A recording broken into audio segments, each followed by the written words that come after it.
গোলাম আজম সাহেব বলেছিলেন ওনার এক সাক্ষাৎকারে, ভিডিও আছে, ভিডিও আমরা দিয়েছি। উনি বলেছিলেন ভারত বাংলাদেশের ৩টা বিষয়ে ভারত বাংলাদেশকে সহায়তা করেছে। একটা হলো ভারত পাকিস্তানকে ২ ভাগ করা, দুর্বল করা। তারটা হলো বাংলাদেশের এই অঞ্চলটাকে তার কন্ট্রোলে রাখা। তৃতীয় হলো এখানে আমাদের তাদের বাজার সৃষ্টি করা, করায়ত্ত করা। কিন্তু ভারত ঐতিহাসিকভাবে যে ভুলটা করেছে, তারা কিন্তু পাকিস্তান সৃষ্টি হতে দিয়েছে এবং তারা তখন থেকেই জানতো এই যে ১২০০ মাইল ডিসট্যান্স ২ টা প্রদেশের, ইস্টার্ন পাকিস্তান, ওয়েস্ট পাকিস্তান, মাঝখানে ভারত, এটা কোনোদিন ভায়াবল হবে না। পৃথিবীর কোন দেশ এখন পর্যন্ত এরকম ভাবে হয়নি। মোদি, ভারতের প্রধানমন্ত্রী মোদিকে অ্যাটাক করে কিন্তু বক্তব্যটা উনি দিয়েছেন অ্যাকচুয়ালি। এটা দিতে গিয়ে উনি ওনার দাদির ইন্দিরা গান্ধীর কথাটা টেনে এনেছেন, যে উনি বোঝাতে চেয়েছেন যে মোদি যা করে সবকিছুই কিন্তু তার নিজের কৃতিত্বের জন্য করে। অপারেশন সিন্দুর টিন্দুর ইত্যাদি সার্জিক্যাল অপারেশন বিভিন্ন জায়গাতে মোদি বলছে যে তার নির্দেশনায়, তার প্ল্যানিং এ, তার হোয়াটএভার কৃতিত্বে এগুলাতে পাকিস্তানকে নাস্তানাবুদ করা হয়েছে। সেটার পরিপ্রেক্ষিতেই প্রিয়াঙ্কা গান্ধী এই কথাটা, এই ঐতিহাসিক সত্য কথাটা, যেটা বহুদিন ধরে আমরা শুনে আসছি, খুব কমই বড় বিভিন্ন বিশেষজ্ঞরা কথা বলেন এটা নিয়ে, এবং ৭১ সালের পরে একমাত্র অধ্যাপক গোলাম আজম, জামাতের সাবেক আমির, উনি কিন্তু এই ব্যাপারটাতে কথা বলেছেন এবং ক্লিয়ারলি বলেছেন। আজকে প্রিয়াঙ্কা গান্ধীর এই বক্তব্যটা হিন্দিতে দিয়েছেন ওনাদের ভাষায়, যে আমার দাদি ৭১ সালে কোনো ভয়ভীতি ঊর্ধ্বে উঠে মার্কিন প্রেসিডেন্ট নিক্সনকে তোয়াক্কা না করে পাকিস্তানকে ২ ভাগ করেছেন এবং বাংলাদেশ নামে একটা রাষ্ট্র সৃষ্টি করেছেন এবং ৯৭,০০০ পাকিস্তান সেনাবাহিনীর সদস্যের আত্মসমর্পণ করিয়েছেন। কিন্তু এটার জন্য উনি কোনো কৃতিত্বের দাবি করেননি। এটা আমাদের সবার ভারতের কৃতিত্ব। এই কথাটার ওনাদের বক্তব্য ওনারা দিয়েছেন। কিন্তু যে ঐতিহাসিক ভাবে আমাদেরকে যে জিনিসটা, যে ইতিহাসটা শেখানো হয়েছে আমাদের নতুন প্রজন্মকে, বিশেষ করে গত ২০ বছর ১৫ বছরে, সেটার সাথে তো এটা মেলে না।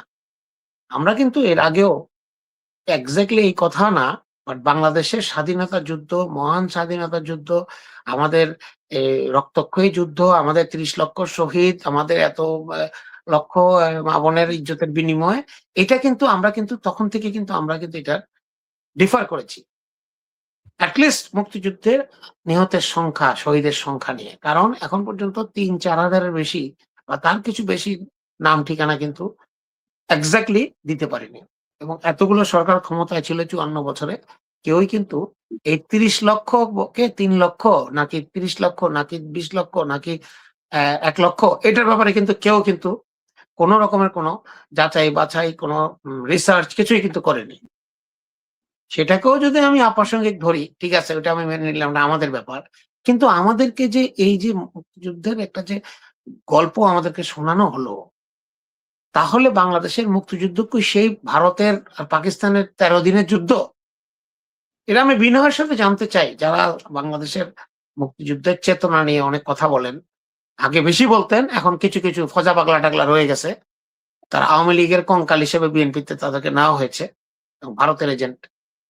তাদের কাছে আমার প্রশ্ন, যে বাংলাদেশের মুক্তিযুদ্ধে যে আপনারা এত গল্প শোনান আমাদেরকে, সবকিছু যদি সত্যিই ধরে নিই, তাহলে আজকে যে ভারত এই কথা বলল, এর আগেও আমরা বলেছি ফোর্ট উইলিয়াম দুর্গে তাদের বাংলাদেশের স্বাধীনতার ব্যাপারে ওখানে ওইভাবে লেখা নাই, ওখানে আছে ইন্ডিয়ার পাকিস্তানের যুদ্ধ।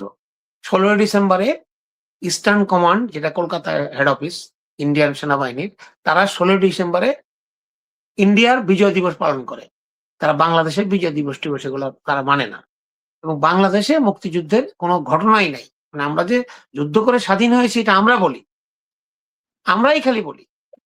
এখনো পর্যন্ত জাতিসংঘ আমাদের সেই মুক্তিযুদ্ধটাকে গণহত্যা, ৩০ লক্ষ মানুষ, ৩ মিলিয়ন মানুষ যেখানে মারা গেছে, বিশ্বের বিভিন্ন দেশে কিন্তু এরকম আমাদের চেয়ে আরো কম, আমরা যেটা ধরেছি সেই হিসাবে কম মানুষ মারা গিয়েছে। এবং তাদেরকেও অনেককেই বসনিয়া অনেককেই কিন্তু জাতিসংঘ গণহত্যা হিসেবে স্বীকার করেছে। এখন পর্যন্ত, আজ পর্যন্ত আমার জানা মতে জাতিসংঘ বাংলাদেশের মুক্তিযুদ্ধকালীন সময়টাকে পাকিস্তানি বাহিনীর বা পাকিস্তানের লোকজনের গণহত্যা হিসেবে স্বীকার করেনি, স্বীকৃতি দেয়নি। আমি এই জিনিসগুলোই বারবার আমি বলতে চাই যে এটা কিভাবে সম্ভব? নিজে, নিজে আপনি বললে তো হবে না। আমরা নিজে, নিজে বললাম সারাদিন এটা করেছিলাম, ওটা করেছিলাম, আমার দাদা অমুক ছিল। অথচ দেখা গেল আমার দাদা ওগুলো কিছুই করেননি। উনি অন্য কিছু করতেন। আমি তাকে গ্লোরিফাই করার জন্য একটা মিথ্যা তথ্য মানুষের কাছে দিয়ে দিলাম। এই যে বছরের পর বছর ধরে ৫৪ বছর ধরে আজকে প্রিয়াঙ্কা গান্ধী কথাটা বলে ফেললেন। আসলে কথা বেরিয়ে যায়, সত্য কথা চাপা থাকে না। আমি তো মনে করি বাংলাদেশের যারা এতদিন পর্যন্ত মুক্তিযুদ্ধের বয়ান ফেরি করেছেন এবং এখনো কিছু, কিছু লোকজন মনে করছেন যে আমরা মুক্তিযুদ্ধের কথা বললে আওয়ামী লীগের সমর্থকরা আমাদের সাপোর্ট দেবে, ভারত আমাদের সাপোর্ট দেবে। তাদেরকে অনুরোধ করব আপনাদের এই বয়ানগুলি ১০ বার চিন্তা করবেন বলার আগে। কারণ যেখানে ভারতের একটা ভবিষ্যৎ প্রধানমন্ত্রী কিংবা বিরোধী দলের নেত্রী এবং তৎকালীন ভারতের প্রধানমন্ত্রী ইন্দিরা গান্ধীর নাতনি প্রিয়াঙ্কা গান্ধীর মতো একজন মানুষ যখন এই কথাটা তাদের সংসদে এবং রেকর্ডেড বলতে পারে, তাহলে আমাদের এই ব্যাপারটা নিয়ে হয় প্রতিবাদ করা উচিত, অথবা ভারতের সাথে এই ব্যাপারটা নিয়ে কথা বলা উচিত, অথবা আমাদেরকে সঠিক তথ্য, সঠিক ইতিহাসটা রচনা করা উচিত। কারণ আমরা কোনোভাবেই এই জিনিসটাকে মেনে নিতে পারবো না যে আমরা মুক্তিযুদ্ধে ৩ লক্ষ মারা যাক আর ৩০ লক্ষ মারা যাক। যুদ্ধ তো একটা হয়েছে, সংঘাত একটা হয়েছে, যেই করিয়ে থাকুক। ইন্ডিয়াই করিয়েছে। কিন্তু আমরা কিন্তু ওই করানোতে আমরা কিন্তু সেটাতে উদ্বুদ্ধ হয়েছি, আমরা চেয়েছি আমাদের দেশ স্বাধীন হোক। কিছু একটা তো হয়েছে, যুদ্ধ তো হয়েছে। গন্ডগোলও বলে অনেকে। সেটাকে এইভাবে অবমাননা করা বিশ্বের কাছে যে ইন্দিরা গান্ধী আর পাকিস্তান বিভাজন, উনি এক্সাক্টলি বিভাজন কথাটা বলেছেন। বিভাজন করে বাংলাদেশকে সৃষ্টি করেছে। তাহলে বাংলাদেশের সৃষ্টি ভারত করেছে। এখনো পর্যন্ত যেসব লোকজন বাংলাদেশে আছি আমরা আছি বিভিন্ন দলের আওয়ামী লীগের অনেক লোক তো বিদেশ থেকে হুঙ্কার মুক্কার মারছেন। শেখ হাসিনা তো আছেই না, উনি এখনই আছেন। তারা যদি এই ব্যাপারে প্রতিবাদ না করে, কোনো কথা না বলে, তাহলে ভারতের কথাটাকে, ভারতের প্ল্যানিংটাকে, যেটা গোলাম আজম সাহেব বলেছিলেন উনার এক সাক্ষাৎকারে, ভিডিও আছে, ভিডিও আমরা দিয়েছি। উনি বলেছিলেন ভারত বাংলাদেশের ৩ টা বিষয়ে ভারত বাংলাদেশকে সহায়তা করেছে। একটা হলো ভারত পাকিস্তানকে ২ ভাগ করা, দুর্বল করা। তারটা হলো বাংলাদেশের এই অঞ্চলটাকে তার কন্ট্রোলে রাখা। তৃতীয় হলো এখানে আমাদের তাদের বাজার সৃষ্টি করা, করায়ত্ত করা। কিন্তু ভারত ঐতিহাসিকভাবে যে ভুলটা করেছে, তারা কিন্তু পাকিস্তান সৃষ্টি হতে দিয়েছে এবং তারা তখন থেকেই জানতো এই যে ১২০০ মাইল ডিসট্যান্স ২ টা প্রদেশের, ইস্টার্ন পাকিস্তান, ওয়েস্ট পাকিস্তান, মাঝখানে ভারত। এটা কোনদিন ভায়াবল হবে না। পৃথিবীর কোন দেশ এখন পর্যন্ত এরকমভাবে হয়নি। এটা আল্টিমেটলি তারা এমনভাবে এটাকে প্ল্যানিং করেছে যে এই দেশটা ব্যর্থ হবে। ভারতের ষড়যন্ত্রের কারণে হোক, ভারতের ক্রমাগত অসহযোগিতার কারণে হোক এবং যত কিছুর কারণে হোক, ভৌগোলিক দূরত্বটা একটা বিরাট বিষয়। আবার অনেকে বলেন ৩ দিক দিয়ে ভারত ঘেরা, আমরা একদিকে বঙ্গোপসাগর।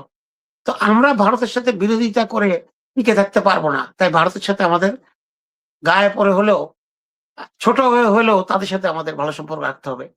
এই যারা এটা বলে, তাদের দেশাত্মবোধ, তাদের দেশের প্রতি ভালোবাসা, তাদের আত্মসম্মান বোধ, তাদের মিনিমাম যে মানুষের একটা যে মানে মানুষ হিসাবে তার যে যোগ্যতা, সেটা নাই বলে আমি মনে করি।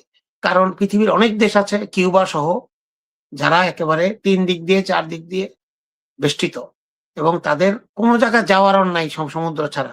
তারা কিন্তু যুগের পর যুগ টিকে আছে।